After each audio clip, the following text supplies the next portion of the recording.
Yes, mambo vipi mtazamaji wa Biomedia popote pale ambako unaendelea kutazama Biomedia. Jina langu ni Official Rose, mtazamaji na karibu sana kwa ajili ya kuangazia taarifa mbalimbali. Leo tuko na story kubwa kabisa ambako Mange anamtetea Bi Niffer baada ya Tanzania kumzonga kusahau kilichompeleka jela, kakirudia anadharau. Ni mwanzoni baada ya maandamano ya Oktoba 29, vijana wengi nchini Tanzania waliweza kukamatwa na kushikiliwa kwa tuhuma za kuchochea vurugu ambazo zilijitokeza siku hiyo. Sasa miongoni mwa vijana ambao walikumbwa na mkono wa sheria alikuwa Bi Niffer, ambaye huyu ni mfanyabiashara lakini pia mjasiriamali maarufu sana mitandaoni, ambaye anajulikana kwa mbinu zake za kipekee na za kuchekesha katika kutangaza biashara zake. Niffer alishikiliwa akituhumiwa kuhusika katika kuchochea vurugu pamoja na tuhuma za uhaini, hali iliyozua mjadala mpana katika mitandao ya kijamii, na chanzo cha tuhuma hizo kilitokana na video aliyokuwa ameifanya kama challenge ya kutangaza bidhaa za kwake, ambapo alitumia sehemu ya hotuba ya Rais Samia Suluhu Hassan iliyosema hakutakuwa na nywinywi wala nyunywinywi, kauli iliyokusudiwa kuashiria kutokuwepo kwa visingizio au maneno yasiyo na maana. Sasa baada ya hotuba hiyo, watumiaji wengi wa mitandao ya kijamii walianza kutumia maneno hayo kama sehemu ya challenges. Baadhi walionekana kuyatumia kwa njia iliyotafsiriwa kama kejeli dhidi ya rais. Lakini pia Niffer alikuwa miongoni mwa waliotengeneza video hizo, jambo ambalo lilipelekea kushikiliwa kwake na kufikishwa mahakamani. Kesi yao iliendelea kwa muda mfupi hadi mahakama kuu, ambapo hatimaye aliachiwa huru pamoja na wenzake.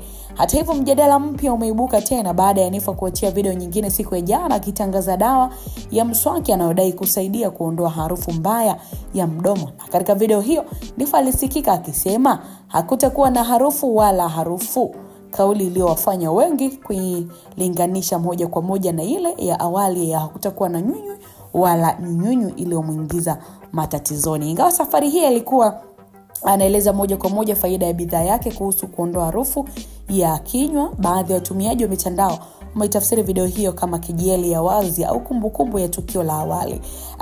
Video hiyo pia imesambaa kwa kasi kubwa sana mitandaoni, huku maoni ya watu wakigawanyika, wengine wakiona ni ubunifu wa kawaida wa kibiashara na wengine wakisema ni dalili kwamba binadamu ameumbiwa kusahau, wakimaanisha kwamba licha ya kupitia wakati mgumu bado Niffer amerudia mtindo unaofanana na ule uliomuingiza katika matatizo.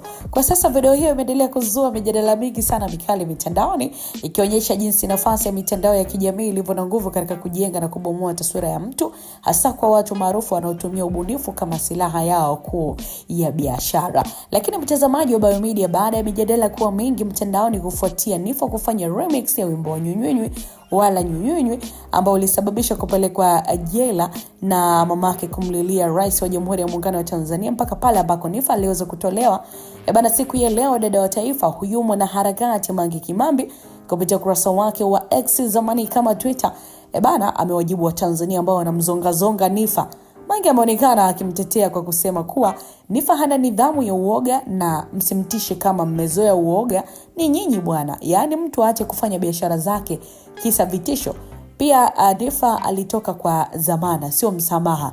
Hiyo ni kauli ya Mange kufuatia hayo ambayo yanaendelea mitandaoni. Baada ya kauli hiyo, Watanzania wapenda amani wanamjibu Mange kwa kusema kuwa asimpoteze mwenzie, maana alipata matatizo. Wao wapo Marekani huko kimya tu, hawana msaada wowote, anayeteseka ni mama yake na familia yake.